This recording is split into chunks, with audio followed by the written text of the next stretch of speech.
आंख ने फल देखा तो मन में लालसा हुई। अब आंख तो फल देखने तोड़ने जा नहीं सकती। फल देखा आंख ने, गए पैर। अब पैर ने देखा तो पैर तोड़ नहीं सकते। फल तोड़ा हाथ ने। जिसने देखा वो गया नहीं, जो गया उसने तोड़ा नहीं, जिसने तोड़ा उसने खाया नहीं, जिसने खाया उसने रखा नहीं, चला गया पेट में। और थोड़ी देर में जब माली ने देखा तो डंडे लगे पीठ को। पीठ ने बोला हाय मेरा क्या कसूर। लेकिन जब डंडे लगे पीठ को तो आंसू निकले आंख से, देखा उसी ने था। कर्म फल भोगना है यार, कर्म फल तो भोगना ही पड़ता है।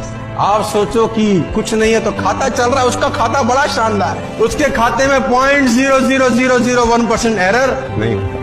पता है जब किसी इंसान का आपसे दिल भर जाएगा ना, वो ये 3 काम करने शुरू कर देगा। आपसे बदतमीजी से बात करना, आपकी कोई भी बात नहीं मानना और हर छोटी छोटी बात को लेकर आपसे लड़ाई करना।